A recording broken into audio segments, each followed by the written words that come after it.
Why is it that when someone we care about hurts us, our first instinct is to hurt them back? Think about it. She says something that cuts deep, and immediately your mind races to the perfect comeback, the thing that will make her feel exactly what you're feeling right now. But here's what I've learned after years of watching relationships crumble over this exact pattern. The response that confuses her most isn't the one that wounds her back, it's the one she never sees coming. You've been conditioned to believe that strength means matching fire with fire. Someone disrespects you, you disrespect them harder. Someone hurts you, you hurt them worse. It's the playground logic we never really outgrew, and it's destroying your connections with the people who matter most.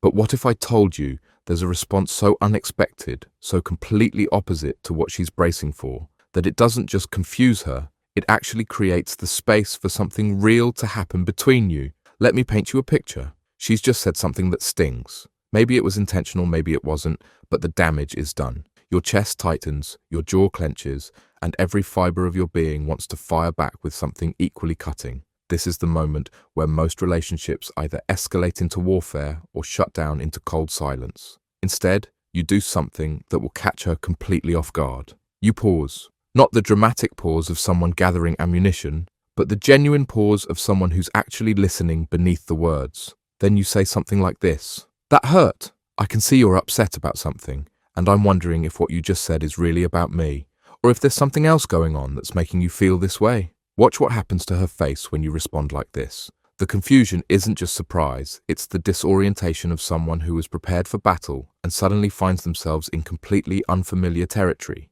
Here's why this response is so powerful, and why it confuses her in the best possible way. First, you're acknowledging your own hurt without making yourself a victim. You're not pretending it didn't affect you, but you're also not using your pain as a weapon. This immediately defuses the defensive stance she was expecting you to take. Second, you're refusing to accept the surface level of the interaction. Most people hurt others when they're hurting themselves. By gently suggesting that her words might be coming from a deeper place, you're giving her permission to be honest about what's really bothering her. Third, you're demonstrating emotional intelligence in real time. Instead of reacting from your wounded ego, you're responding from a place of genuine curiosity and care. This kind of emotional maturity is rare, and it stands out precisely because it's so unexpected. But let's be honest here, this isn't easy. Everything in you will be screaming to defend yourself, to prove your point, to make her understand how unfair she's being. The urge to protect your ego is powerful, and it will fight you every step of the way.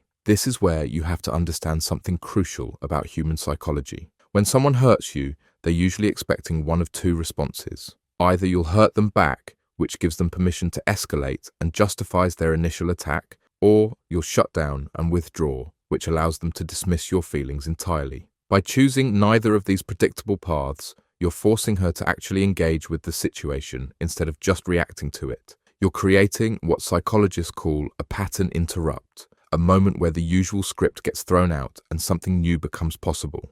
Now, I need to be clear about something. This approach isn't about manipulation or playing games. It's not a technique to get her to apologize or to make yourself look like the bigger person. If you're using this response as a strategy to win, you've already missed the point. This is about genuinely choosing connection over conflict, even when every instinct is telling you to protect yourself first. It's about recognizing that the person who just hurt you is probably hurting too, and that responding from that understanding creates possibilities that simply don't exist when you're both operating from wounded pride. Here's what this might look like in practice. She snaps at you about something seemingly small, but the tone suggests she's really frustrated about something bigger. Instead of snapping back or getting defensive about whatever she's criticizing, you might say, "I hear that you're frustrated, and I want to understand what's really bothering you. Can we talk about what's actually going on?" Or maybe she makes a comment that feels like an attack on your character or your choices. Instead of defending yourself or attacking her character in return, you could respond with, "It sounds like you have some concerns about this, and I'd like to understand where you're coming from. Help me see what you're seeing." The key is that your response has to be genuine. If there's even a hint of condescension or manipulation in your tone, this backfires completely. She'll sense the insincerity immediately, and instead of being confused in a good way, she'll be confused and angry because she feels like you're trying to game her. But when this response is authentic, when it comes from a real desire to understand rather than a need to be right, something remarkable happens. The defensive walls start to come down. The real conversation begins.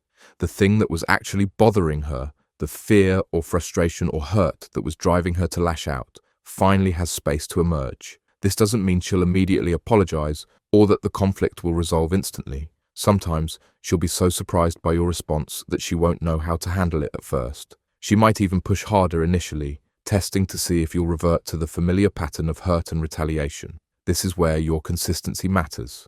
If you respond with curiosity and care once but then go back to defensive reactions the next time, you're sending mixed signals. The power of this approach comes from its reliability, from her learning that she can count on you to respond from a place of emotional maturity even when things get difficult. Over time, something shifts in the dynamic between you. She starts to trust that it's safe to be vulnerable with you, to share what's really bothering her instead of expressing it through criticism or attacks. The relationship moves from a place of constant defense to one of genuine communication. The confusion you create isn't the confusion of manipulation or mind games. It's the confusion of someone encountering something unexpectedly beautiful in the middle of conflict. It's the disorientation of realizing that the person you thought might hurt you back is actually trying to understand you instead. This is how you respond when she hurts you. Not with bigger hurt, not with cold withdrawal, but with the kind of emotional courage that transforms conflicts into connections. It confuses her because it's so rare, so different from what she's learned to expect from relationships. And in that confusion, in that moment where she doesn't quite know what to do with your unexpected grace, something new becomes possible between you. Something real, something worth building on, something that makes both of you better than you were before.